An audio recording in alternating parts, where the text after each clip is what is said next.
How much is Buffalo Trace bourbon really worth? Let's break it down. Hey everybody, welcome back to another episode of the Bourbon Hutch. Thanks so much for joining me on this journey through the world of whiskey. So today I wanted to break down and talk through what I see as the real value of Buffalo Trace products, the ones that I've been able to acquire at least.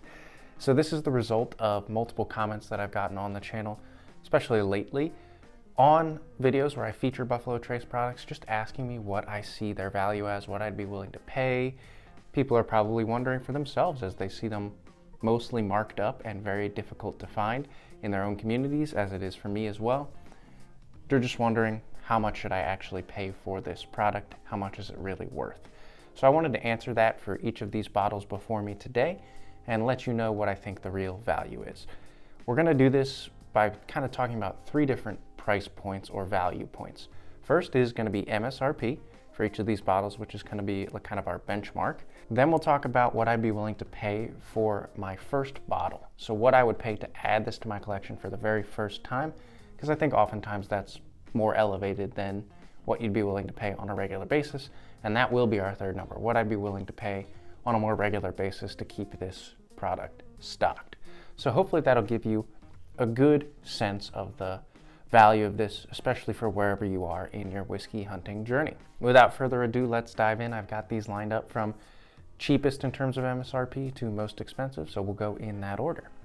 First, over here, we've got Weller Special Reserve. So MSRP on this wheated product is $24. It's a 90 proof, again, wheated whiskey. I think it's pretty solid for what it is. In terms of what I'd be willing to pay for my first bottle of this, I'd go up to $35. I think just about $10 over MSRP is fine on this, especially if it's a little bit more difficult to find in your area. I do not think it's worth much more than that. If I was going to buy it regularly, what would I be willing to pay? I'd probably put that right at MSRP. $24, $25 is what I'd like to pay for this on a regular basis. Again, it's a solid sort of bottom shelf wheated product. Nice, not aggressive, not offensive in any way, pretty sweet. So a solid product, but I wouldn't pay much more than MSRP on a regular basis. Next we have Buffalo Trace Bourbon. For a flagship bourbon, this is quite solid. So we've got something that is $27 for MSRP. What would I be willing to pay for my first bottle? I think 40 bucks. Go up to that. That's pretty solid, pretty fair. This is about 8-year-old whiskey. It's full of flavor, it's 90 proof again, and it's just really rich. It's got a lot of cherry and grape, just really, really nice, and kind of gives you that distinct Buffalo Trace profile. So for me, 40 bucks for the first bottle. What would I pay on a regular basis? Honestly, I'd pay over MSRP. I'd pay $35 on a regular basis. I think it's a nice, fair price point for a flagship bourbon like this. And I would have no qualms about paying that. I think if you get it at MSRP for 27 or less than that, like 25, you're really getting a steal. I think this is one of the more solid flagship bourbons out there with good age on it. So going a little over MSRP is not a problem for me there.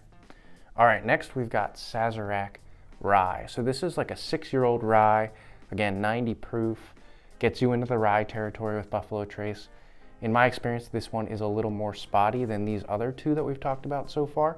So in terms of what I'd be willing to pay first bottle, keeping in mind that the MSRP here is right around $25, what would I be willing to pay? I'd probably go up to 45 on this one. Just because it's a rye, again, it's a little more spotty. I think 45 is fair. And then what would I be willing to pay to keep it stocked?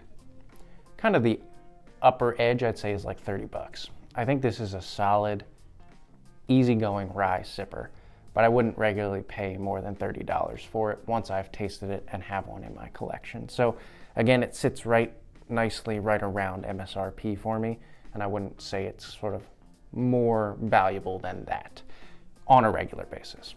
Okay, that brings us to what I've kind of got over here as the more allocated, more restricted, harder to find bottles. So we're jumping into new territory. First, we've got Eagle Rare, which is a 10-year-old bourbon. Again, 90 proof. We've kept up that trend the whole time. This is Really, really solid stuff. Rich, full of flavor, even more grape and lots of oak. A really nice aged product. So MSRP on this bad boy is usually around like $35 to $40. So that's pretty dang good. The likelihood of seeing it at that price range is pretty low for most people. So what would I be willing to pay for my first ever bottle just to add it to my collection? Again, this is one people really do hunt and really want. I'd say 70 bucks. I think it's worth that amount to add to your collection. And it's just, I would have no qualms about paying that much to get my first bottle of it. Now, in terms of restocking it, having it on my shelf, getting a backup, how much would I be willing to pay on a regular basis? I'd put it actually pretty well above MSRP at like somewhere around $55 to $60. Like, I don't have a backup of Eagle Rare, and if I saw it on the shelf right now for $60, I definitely would grab it. So that tells you that the ratio here for MSRP to real value, again, I think it's higher than MSRP. If you're getting it for MSRP around 35 bucks, good for you, because that is a phenomenal price. Okay, moving on to one of my favorite Buffalo Trace products, if not my favorite that I've tasted, E.H. Taylor Small Batch. So now we work up in proof to 100 proof, which I think gives it a little bit more flavor. This is usually in that 6 to 7-year-old range, as far as I know. Really, really good stuff. MSRP on this is $40. Again, if you're asking me, that's pretty dang good. You're probably not going to see it for that much again, and this is, again, one of those ones that's much more difficult to find. What would I be willing to pay for my first bottle? I would double MSRP for sure. 80 bucks makes a lot of sense to me to add this to your collection, especially because, again, just much more rare. How much would I be willing to pay to continually restock it? This is good stuff. I really, really enjoy it. I think I would go up to $65 on a regular basis to keep this on my shelf. Now, I know, again, all of this is in light of a kind of a crazy bourbon market with incredibly high demand. So honestly, if I was out there right now looking at an E.H. Taylor Small Batch on the shelf for $75, I'd probably still grab it.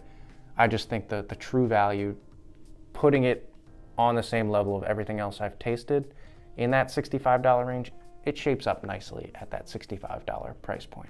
Hey everyone, this is Editor Steven. Sorry to interrupt your regularly scheduled viewing of the video, but I was putting it together and realized I totally forgot to mention Weller 107, just totally skipped over the bottle. I did have to film this video twice because the footage got a little messed up the first time around, so that's probably why I missed it.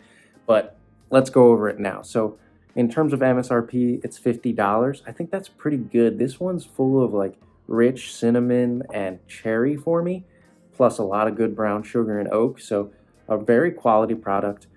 What would I be willing to pay for my first ever bottle? Especially considering that this one is very difficult to find at times, especially certain areas of the country can basically be a unicorn bottle. I'd call $80 to $85 pretty fair to get this in your collection. Then what would I be willing to pay on a regular basis to keep this stocked? For me, this one does jump a little over MSRP as well. I'd say $65 is fair.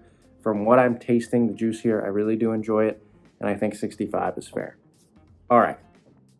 Thanks for bearing with me. Let's get you back to the regularly scheduled viewing of the video and our final bottle, Blantons. All right, let's go over to Blanton's here, the final bottle on our list. This one, MSRP is $65. It's a single barrel product, 93 proof. The most sought after bourbon in the world. Year in and year out, this is the #1 most hunted bourbon. How much would I be willing to pay for my first bottle? Given the novelty of it, given the presentation, given everything that goes with this bottle, the hype and everything, I'd put it at 100 bucks. I think it's worth 100 bucks to have a Blanton's in your collection. Now, when it comes to the whiskey itself, having tasted it and having had some time to explore the bottle, what would I say I'd be willing to pay to continually have it? Well, since MSRP is $65, I wouldn't go a penny over that. I don't think my experience of Blanton's has been good enough to justify over $65. In fact, if you ask me, and this might be because I kind of have a stinker of a single barrel, which is a shame, I do think there probably are much better Blantons single barrels out there. Mine particularly is not very good. I would say I wouldn't want to pay more than like $40 for it, to be honest with you. I do not think Blanton's, the one that I have at least, is better than E.H. Taylor. It's definitely not better than Eagle Rare.